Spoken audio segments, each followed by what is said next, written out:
Good day, my name is Gracelin Baskaran. I'm the director of the Critical Mineral Security Program at the Center for Strategic and International Studies here in Washington, D.C. Today, I'm joined by Assistant Secretary of State for Energy Resources, Geoff Pyatt. Ambassador Pyatt, thank you so much for joining us. Thanks for having the conversation. While we're incredibly disappointed we can't make it to IMARC this year, we were very honored to accept the invitation to deliver an address. So with that, I guess here we go. It's an election year, and people often ask me what this means for U.S. mineral security interests. The reality is that critical mineral security is one of the most bipartisan issues in Washington, D.C. Both Presidents Trump and Biden issued executive orders to build mineral security to strengthen national and energy security and economic competitiveness. There's been a global recognition of the importance of net zero ambitions. This has had a direct impact on forecasted demand for key critical minerals.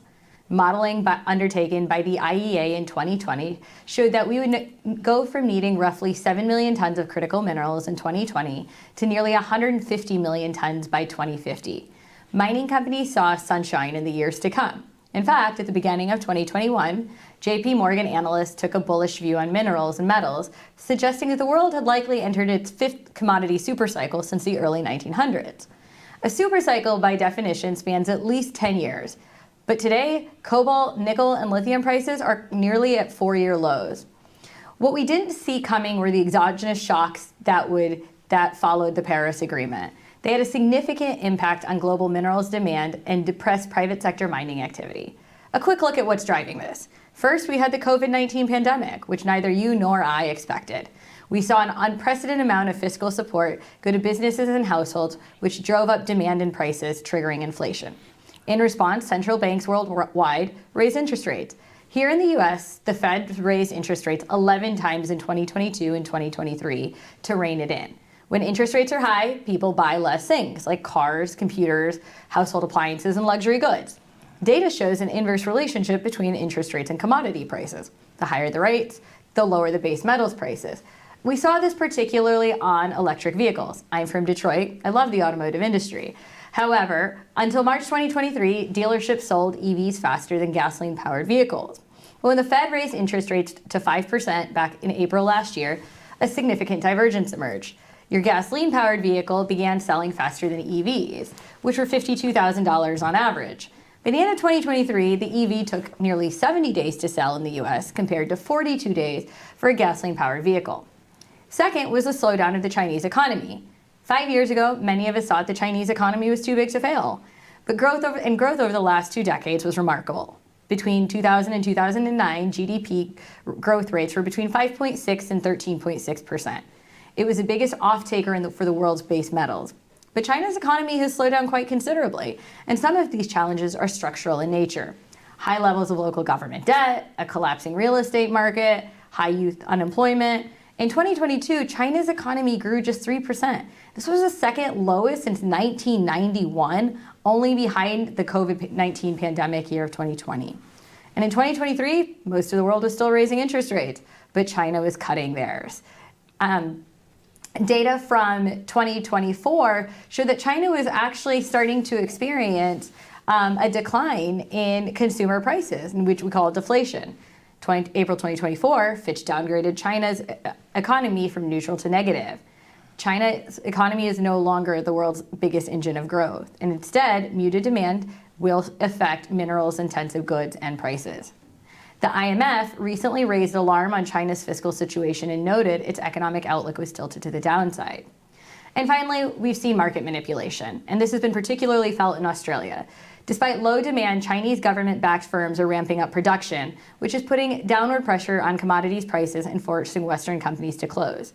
For example, Indonesia's nickel production has rapidly ramped up and is contributing to a global nickel surplus and a resulting decline in prices. Between 2021 and 2022, Indonesia's nickel production increased by 48%, and in the following year by another 29%. This oversupply has impacted prices and the profitability of major mining companies and created uncertainty about the future of nickel markets. This has forced closure of nickel mines in Australia and New Caledonia. So this brings us to a place of where we are today. We know that creating resilient, secure mineral supply chains is of utmost importance to our national security, energy security, and economic competitiveness. But the private sector is hesitant. They have fiduciary responsibility to their environment, to their shareholders, in an environment of price volatility. Private mining sector activity is nearing a 4-year low. Of course, we know copper is the exception. Copper markets are booming. It's a necessary material for advanced technologies that make up the global economy. Infrastructure, clean energy technology, electronics, automotives. Copper wires connect our electrical grids, integrated circuits, and telecommunication systems. It's the second most widely used material in weapons platforms by weight.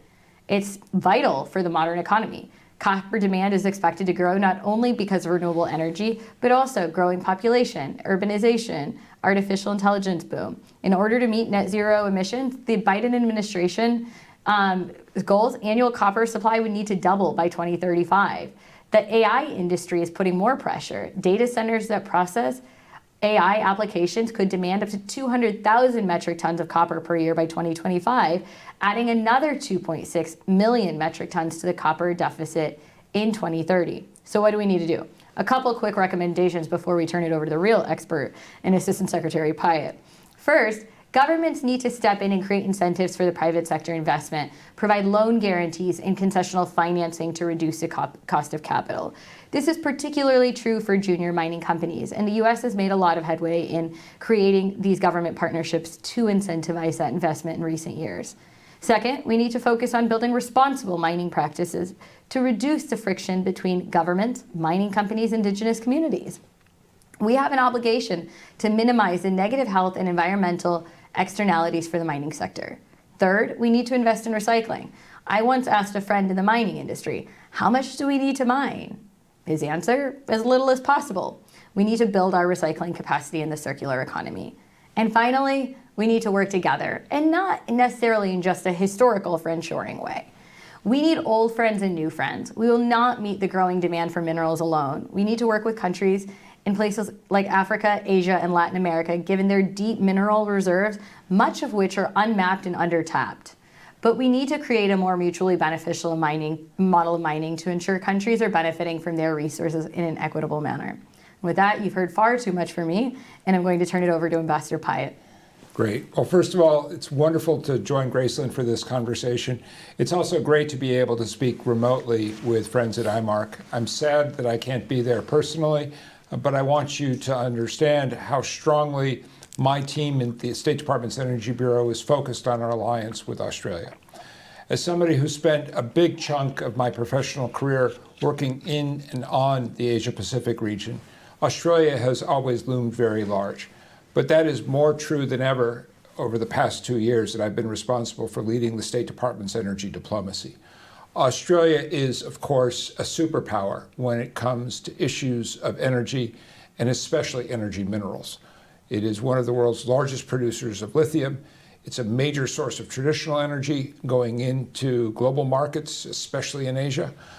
And in particular, it has been a uniquely strong partner with the United States under the leadership of President Biden and Prime Minister Albanese, as we seek simultaneously to accelerate the energy transition, but also build our energy security.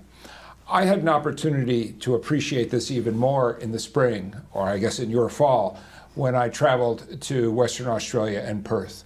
It was incredibly impressive for me to see the overwhelming role that the extractive industries, and especially the mining industry, plays in the Western Australia economy, to meet with leaders of your globally competitive mining companies, but also to see the innovation that's happening with Australian companies who are working to lower the carbon intensity of their production.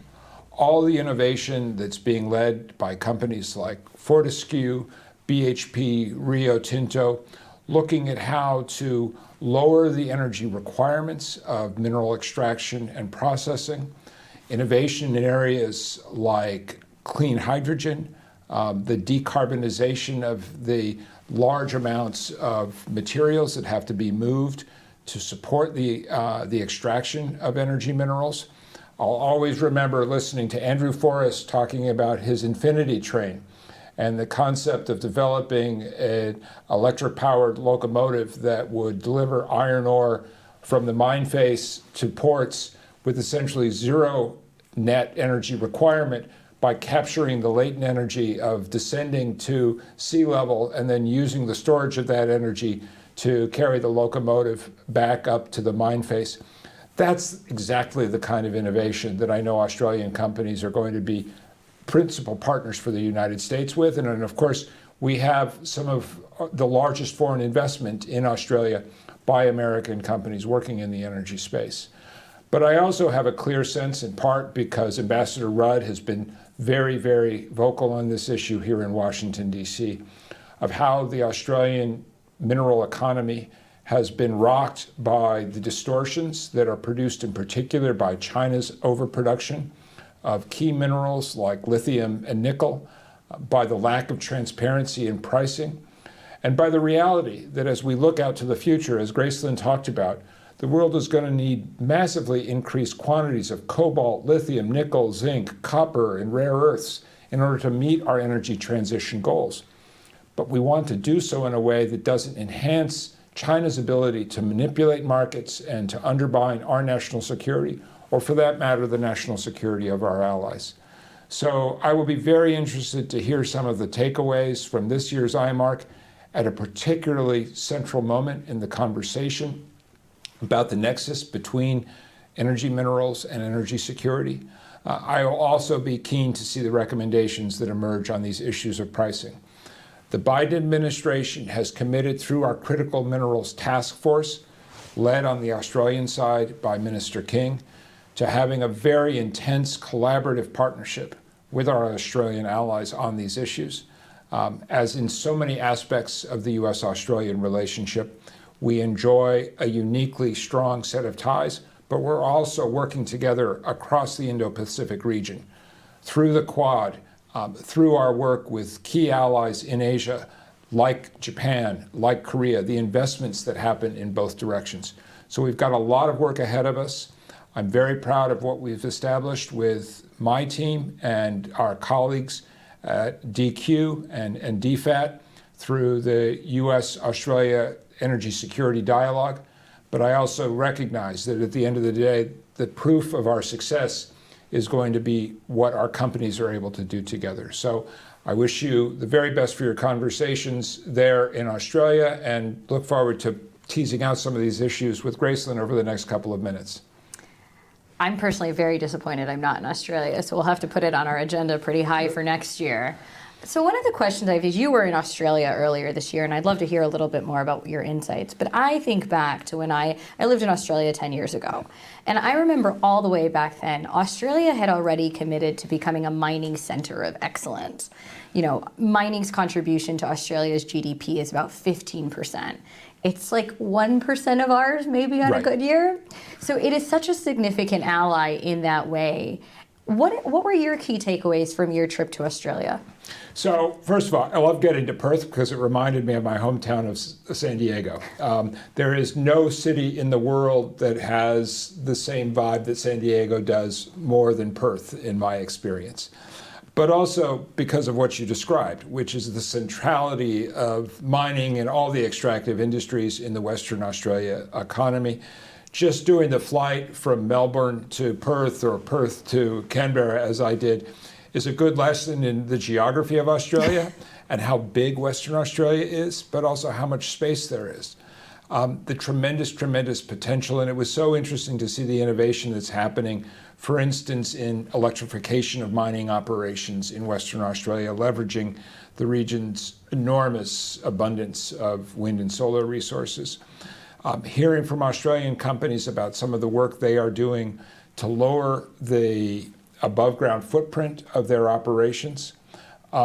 Hearing about some of the innovation that's happening. I had the opportunity also to visit one of the universities in Perth, and you see there, I mean, again, mining is woven into the economy and the life of Western Australia as it is no place else in the world that I can think of. But lots and lots of innovation looking at how to build the volumes of energy minerals that we're going to need to meet our energy transition goals in the most sustainable way possible. It was also, as I talked about earlier, interesting to see all of the related innovation, to see what Rio Tinto is doing with their remote operations from their facility in Perth far out into the countryside. And also to understand that Australia and Australian companies are not just active at home, but they are also global partners here in the United States and around the world. And I think that's one of the distinguishing aspects, especially of our critical minerals relationship. Australia, of course, was a founding member of the Minerals Security Partnership. And it was interesting for me to hear the back and forth between DQ and DFAT, because just like State Department, Department of Energy, we have different authorities. And with DQ looking at investments that can be made on domestic mineral supply chains, but DFAT looking at how they can leverage their foreign assistance authorities in other countries in Southeast Asia, where of course Australia plays a leading role, but also in Africa and elsewhere in the developing world. Exactly the same way my team at the State Department is trying to think about how we leverage our resources and our partnerships at the Export-Import Bank, the Development Finance Corporation, the Trade Development Agency, to mobilize the official resources that can catalyze private investment to drive the growth that we need in this sector.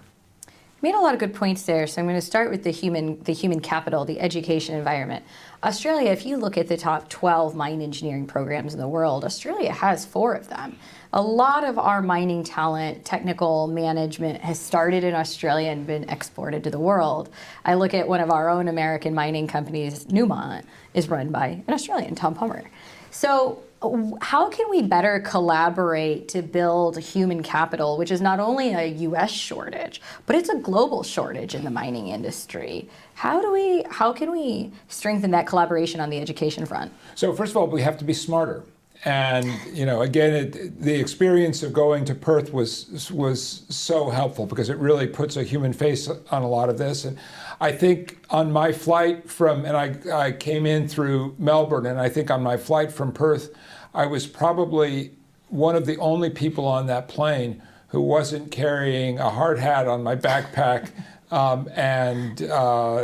with mining company uniforms, because you see how the industry itself is evolving, the use of technology to work smarter for remote operations. I talked about that earlier.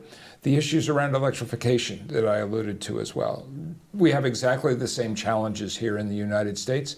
In some ways, seeing how Australian mining companies operate, what it reminded me most of was Alaska, because we have the same challenges in Alaska, where there's a huge incentive to innovate because the cost of delivering a liter of diesel to a mining site or an extraction site on the North Slope is so high that provides a huge incentive for looking really hard at both how you can work more efficiently, how you can work with fewer people on the work site, and how you can do as much as possible through renewable sources. So there's a lot of synergy that's going to happen there. And I think this also goes to the fundamental challenge that we face in the context of needing to massively scale the volumes of these energy minerals which we have available to us. We have to reduce the marginal cost. And that's going to happen, as you said, a lot of that work, the foundational work is going to happen at universities and research institutes, whether in Australia or at the Colorado School of Mines here in the US. But it's also going to happen because of companies that face the discipline of their shareholders and the discipline of quarterly financial results, which encourage them to figure out how to deliver the greatest possible value. Absolutely. That cross-pollination of knowledge is just so important.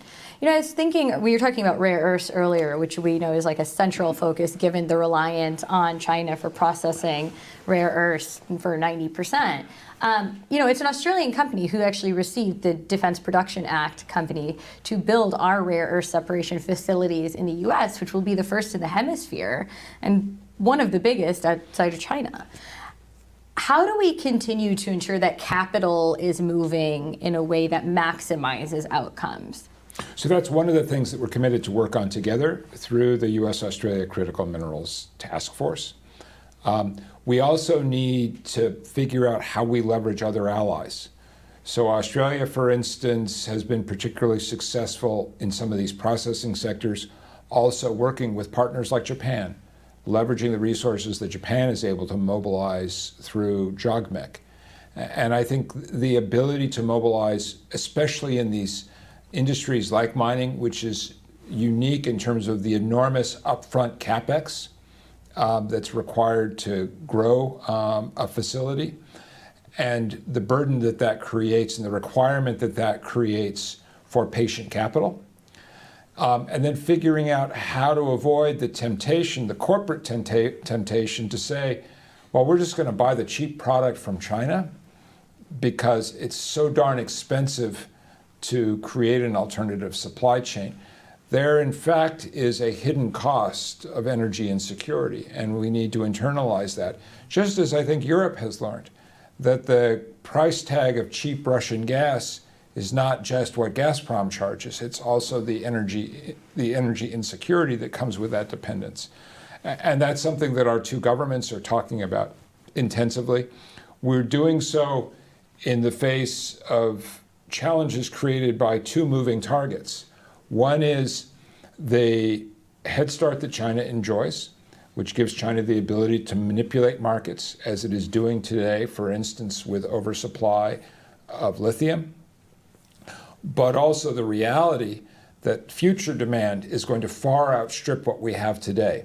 So to take the example of lithium, you have a sector where there's current overproduction, which has created enormous political challenges, including in Australia, where, as you alluded to, you have several facilities that have gone into care and maintenance. You have the example of nickel, but also on lithium, but the same dynamic where you have facilities which are being held back by the current overproduction, where you look a few years out, the demand is going to be there. That's why I paid a lot of attention to Rio Tinto's announcement this week on Arcadium, where they are making a long-term bet that the demand is going to catch up with the current oversupply in a way that will pay off, and that is going to be an industry and a sector that is fundamental to long-term energy transition.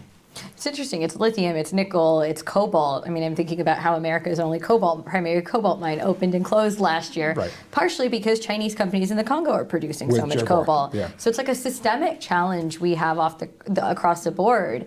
And again, what's hard is that the cost of doing business, if you're doing it right, is higher. So it puts companies that aren't doing it right at a disadvantage. Now, one of I think my final questions here is, I mean, you've been such an important role with the MSP, the Mineral Security Partnership. And Australia has been such a key part of the MSP. When I spend time in countries like Tanzania or Namibia, I mean, Australia is playing really actively in these spaces, and the U.S. is playing quite actively and showing up and engaging in these markets as well.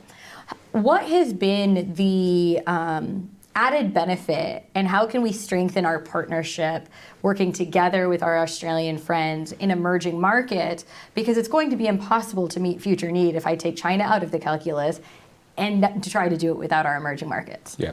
So first point I would make, I mean, one of Australia's great strengths as part of the MSP conversation is you don't have to tell anybody in Australia or in the Australian government why energy minerals are so important to the future. That's an assumed fact coming into the conversation. I think as we look to the future, the challenge is exactly what you described. We have to grow our domestic supplies. That's true in Australia. It's true in the United States. But we also have to significantly expand the opportunities for both extraction and processing globally. And we need to do so in a way that delivers value for the producer countries. I think this is another area where Australia has a very strong calling card, which is the ESG principles that its companies are committed to. Nobody worries that an Australian mining company is going to cut corners on environmental or worker rights issues because it faces the scrutiny of its shareholders and its regulators at home. So we've got to figure out how do we market that aspect to demonstrate, as my boss, Secretary Blinken, likes to say, that we are delivering a better offer, especially to the producer countries in the developing world. In this regard, I think we're at a moment of tremendous opportunity, because across the board, what I hear is a desire to find an alternative to the traditional model in this sector, and to do so in a way that is perceived in the developing world as equitable, as ensuring that the producer countries see the benefits of their resources, as they should expect, and that there are investments made in human capital formation, in infrastructure, in order to guarantee that governments are able to demonstrate to their citizens that there is a reward for pulling out the commodities of their earth, but in a way that is sustainable and delivers net benefit for the societies. So I think there's a very strong alignment between the U.S. and Australia on these issues.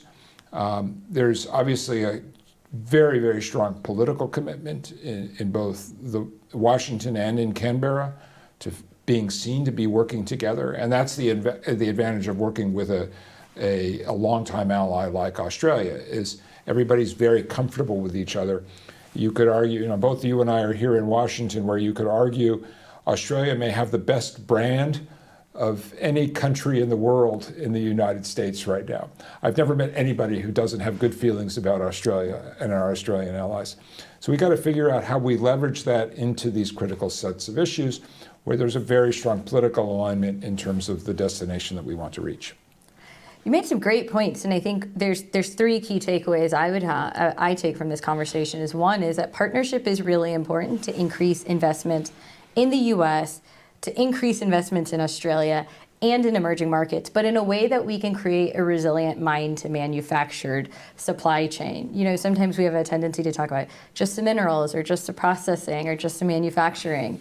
But one of Australia's key advantages for us as the United States here in Washington is they've had a decades-long advantage in building processing capacity, inputs like machinery, helping us get to our manufactured goods that we need for national economic and energy security. Assistant Secretary Pyatt, thank you so much for joining us today. Thank you all for letting us be a part of your event from many, many thousand miles away.